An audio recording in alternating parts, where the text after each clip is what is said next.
بسم اللہ الرحمن الرحیم۔ معزز ناظرین، السلام علیکم۔ Welcome to my channel. ناظرین، آج کی اس ویڈیو میں ہم آپ کو ہیکل سلیمانی، دیوار گریہ اور تابوت سکینہ کے بارے میں اہم معلومات فراہم کریں گے، اور آپ کو یہ بھی بتایا جائے گا کہ یہودیوں کے نزدیک دیوار گریہ کی کیا اہمیت ہے۔ ناظرین، ہیکل سلیمانی دراصل ایک مسجد تھی۔ حضرت سلیمان علیہ السلام کی عبادت گاہ تھی۔ حضرت سلیمان علیہ السلام نے اللہ کے حکم سے جنات سے تعمیر کرائی تھی تاکہ لوگ اس کی طرف منہ کر کے یا اس کے اندر عبادت کریں۔ ہیکل سلیمانی کی تعمیر سے پہلے یہودیوں کے ہاں کسی بھی ہیکل کا وجود نہ تھا اور نہ اس کا کوئی تصور تھا۔ اس قوم کی بدوؤں والی خانہ بدوشوں والی زندگی تھی۔ اس کا ہیکل یا معبد ایک خیمہ تھا۔ اس خیمے میں تابوت سکینہ رکھا ہوتا تھا جس کی جانب رخ کر کے عبادت کیا کرتے تھے۔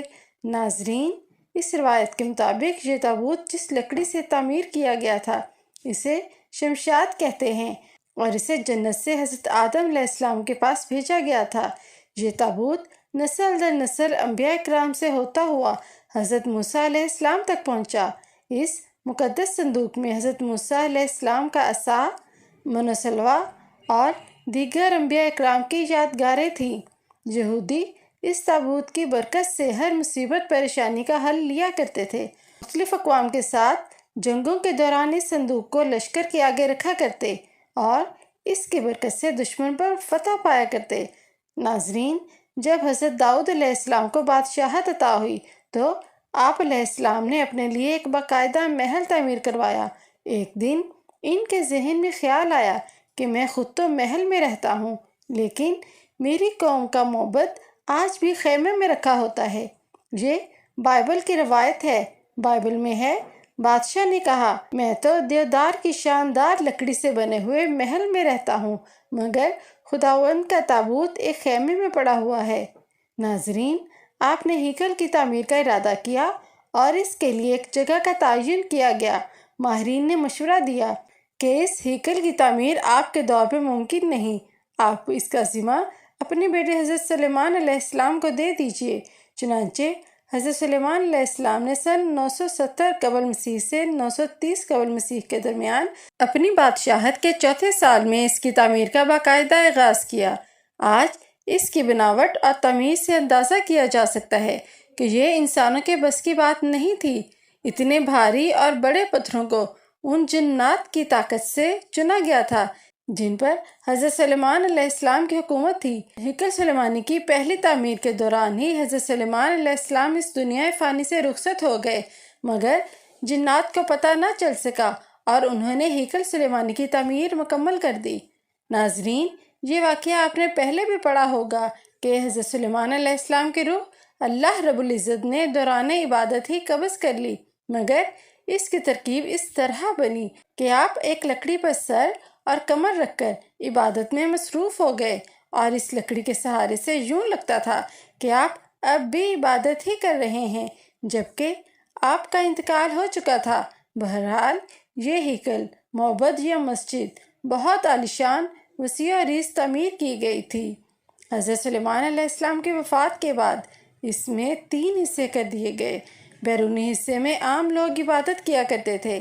اس سے اگلے حصے میں علماء جو کہ انبیاء اکرام کی اولاد میں سے ہوتے تھے وہ عبادت کیا کرتے تھے، اور اس کے اگلے حصے میں جسے انتہائی مقدس سمجھا جاتا تھا اس میں تابوت سکینہ رکھا گیا تھا۔ اس حصے میں کسی کو بھی داخل ہونے کی اجازت نہ تھی سوائے اس وقت کے سب سے بڑے عالم اور پیشوا کے۔ ناظرین، وقت گزرتا رہا۔ اسی دوران بنی اسرائیل میں پیغمبر مبعوث ہوتے رہے، مگر یہ قوم بد سے بدتر ہوتی رہی۔ یہ کسی بھی طرح اپنے گناہوں سے توبہ نہیں کرتے اور انہیں ترک کرنے کے لیے تیار نہ تھے۔ یہ ایک جانب عبادتیں کیا کرتے اور دوسری جانب اللہ کے احکامات کی خلاف ورزی بھی کرتے۔ ان کی اس دوغلی روش سے اللہ رب العزت ناراض ہو گیا اور ان کے پاس بہت بڑی تعداد میں انبیاء بھی بھیجے گئے، مگر یہ سدھرنے کو تیار نہ تھے، حتیٰ کہ ان کی شکلیں تبدیل کر کے بندر اور سور تک بنائی گئیں، مگر یہ گناہوں سے باز نہ آئے۔ تب اللہ نے ان پر لعنت بھیج دی۔ ناظرین، 586 قبل مسیح میں بخت نصر نے ان کے ملک پر حملہ کیا اور ان کا ہیکل مکمل طور پر تباہ و برباد کر دیا۔ ہیکل میں تابوت سکینہ نکالا، 6 لاکھ کے قریب یہودیوں کو قتل کیا گیا اور تقریباً 2 لاکھ یہودیوں کو قید کیا اور اپنے ساتھ بائبل یعنی عراق لے گیا۔ شہر سے باہر یہودی غلاموں کی ایک بستی تعمیر کی جس کا نام تل ابیب رکھا گیا۔ 70 سال تک ہیکل صفائے ہستی سے مٹا رہا۔ دوسری طرف بخت نصر نے تابوت سکینہ کی بہت بے حرمتی کی اور اسے کہیں پھینک دیا۔ کہا جاتا ہے کہ اس حرکت کا عذاب اسے اور اس کی قوم کو اس طرح ملا کہ سن 539 عیسوی قبل المسیح میں ایران کے بادشاہ سائرس یعنی بائبل پر حملہ کر دیا اور بائبل کے ولی عہد کو شکست فاش دے کر بابل سلطنت کا مکمل خاتمہ کر دیا۔ سائرس ایک نرم دل اور انصاف پسند حکمران تھا۔ اس نے تل ابیب کے تمام قیدیوں کو آزاد کر کے ان کو واپس یروشلم جانے کی اجازت دے دی اور ان کو ہیکل سلیمانی کے نئے سرے سے تعمیر کرنے کی اجازت بھی دے دی اور ان کی مدد کرنے کا وعدہ بھی کیا۔ ناظرین، ہیکل سلیمانی کی دوسری تعمیر سن 537 قبل المسیح میں شروع ہوئی، مگر تعمیر کا کام سر انجام دینے والوں کو اپنے ہم وطن لوگوں کی دشمنی کا اس قدر سامنا کرنا پڑا کہ تعمیراتی کام جلد ہی عملی طور پر بند ہو گیا اور دارہ اول کے دور حکومت تک مداخلت کا ہی شکار رہا۔ اس کی حکمرانی کے دوسرے سال حضرت زکریا علیہ السلام نے وہاں کے گورنر احمد کاہن یوسا کی حوصلہ افزائی کی اور ہیکل کی تعمیر کی دوبارہ کوشش کی۔ انہوں نے مثبت رد عمل کا اظہار کیا اور اس کی دوبارہ تعمیر کی، مگر اس میں تابوت سکینہ کسی کو نہ مل سکا۔ بخت نصر نے اس تابوت سکینہ کو کہاں پھینکا؟ ناظرین، کچھ لوگوں کا کہنا ہے کہ تابوت سکینہ کو مزید توہین سے بچانے کے لیے اسے اللہ پاک کے حکم سے معجزانہ طور پر کسی مقام پر چھپا دیا گیا جس کا کسی انسان کو کچھ خبر نہیں۔ یہودی اس کی تلاش میں پوری دنیا کھوج لینا چاہتے ہیں۔ ناظرین، در حقیقت ہیکل سلیمانی کو 3 بار تعمیر کیا گیا۔ ہیروڈکس بادشاہ جو کہ خود عیسیٰ علیہ السلام کی پیدائش سے چند سال قبل کا بادشاہ تھا، اس نے ہیکل کی بہتر طریقے سے تعمیر کی نیت کی تو یہودیوں کے دل میں خوف پیدا ہوا کہ اگر اسے نئے سرے سے تعمیر کے لیے گرایا گیا تو دوبارہ تعمیر نہ ہوگا۔ ہیروڈکس نے انہیں بہلانے کے لیے کہا کہ وہ صرف اس کی مرمت کرنا چاہتا ہے، اسے گرانا نہیں چاہتا۔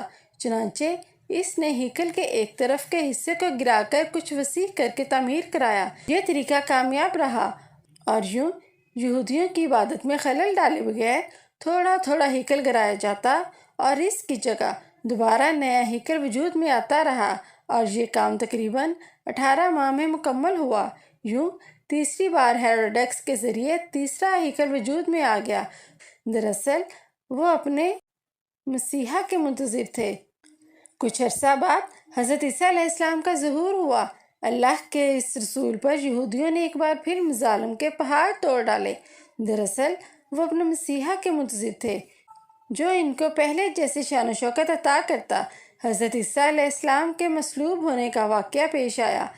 آپ کے مصلوب ہونے کے 70 سال بعد ایک بار پھر یہودیوں پر اللہ کا عذاب نازل ہوا اور اس عذاب کا نام ٹائٹس تھا۔ یہ رومی جرنیل بخت نصر سے زیادہ ظالم ثابت ہوا۔ اس نے ایک دن میں لاکھوں یہودیوں کو تہہ دیکھ کر دیا۔ اس نے ہیروڈکس کے بنائے ہوئے ہیکل کی اینٹ سے اینٹ بجا دی اور یہودیوں کو ہمیشہ کے لیے یروشلم سے باہر نکال دیا۔ ناظرین، یہودی پوری دنیا میں رسوا اور بکھر کے رہ گئے۔ کم و بیش 16 سے 900 سال تک بھٹکنے کے بعد برطانیہ نے جب فلسطین پر حملہ کیا تو ساتھ ہی ایک ناجائز بچے اسرائیل کو فلسطین میں ہی جنم دے دیا اور یوں صدیوں سے دھکے کھانے والی قوم کو ایک بار پھر اس ملک اسرائیل میں اکٹھے رہنے کی اجازت مل گئی، مگر یہ قوم اپنی ہزاروں سال پرانی فطرت سے باز نہ آئی۔ یہ برطانیہ کے جنم دیے ہوئے اسرائیل تک محدود نہ رہے، ایک بار پھر ہمسایہ ممالک کے لیے اپنی فطرت سے مجبور ہو کر مصیبت بننے لگے۔ 5 جون 1966 کو اس نے شام کی گولان کی پہاڑیوں پر قبضہ کر لیا۔ 1968 میں اردن کے مغربی علاقے پر قابض ہو گئے۔ اسی سال مصر کے علاقے پر بھی کنٹرول کر لیا۔ آج اس قوم کی شرارتیں اور پھرتیاں دیکھ کر اندازہ ہوتا ہے کہ یہ آج سے 2-3 ہزار سال پہلے بھی کس قدر سازشی رہے ہوں گے، جس کی وجہ سے اللہ نے اس قوم پر لعنت بھیجی۔ ناظرین، مسلم ممالک کی بزدلی کی وجہ سے اب اس نے پوری دنیا کے مسلمانوں میں آگ لگا کر رکھ دی ہے۔ اب ان کا اگلا مشن اسی ہیکل میں دوبارہ تخت سکینہ کو رکھنا ہے تاکہ ایک بار پھر یہ اپنے مسیحا کے آنے پر پوری دنیا میں اپنی حکومت قائم کر سکیں۔ وہ یہ کام انتہائی تیز رفتاری سے کر رہے ہیں۔ اسی ہیکل کی تعمیر کے نتیجے میں یہ پوری دنیا کو جنگ کی آگ میں لپیٹ دیں گے۔ امریکہ کے سابق صدر ڈونلڈ ٹرمپ کے اسرائیل کے دارالخلافہ کی تبدیلی کا اعلان اسی سلسلے کی ایک کڑی تھا، مگر مسلمان اقوام کو کوئی پرواہ نہیں۔ ناظرین، آپ اندازہ کریں کہ یہودیوں کو جس بستی تل ابیب میں وقت نصر نے قیدی بنا کر رکھا تھا، وہ اس کو آج تک نہیں بھولے۔ انہوں نے اسرائیل بنانے کے بعد اپنے ایک شہر کا نام تل ابیب رکھ دیا، جبکہ ہم مسلمان اسی مسجد اقصیٰ کو بھی بھول چکے ہیں جہاں ہمارے پیارے نبی کریم صلی اللہ علیہ وسلم نے معراج کی رات انبیاء اکرام کی امامت کروائی تھی۔ یہودی آج تک بار بار گرائے گئے ہیکل کو نہیں بھولے، حتیٰ کہ اس کے اندر رکھے گئے تابوت سکینہ کی تلاش میں پوری دنیا کو کھوج ڈالنا چاہتے ہیں، جبکہ ہم کو یہ بھی یاد نہیں کہ عراق میں کتنے انبیاء اکرام اور اولیاء کے مزارات پچھلے کچھ عرصے میں بم لگا کر شہید کر دیے گئے ہیں۔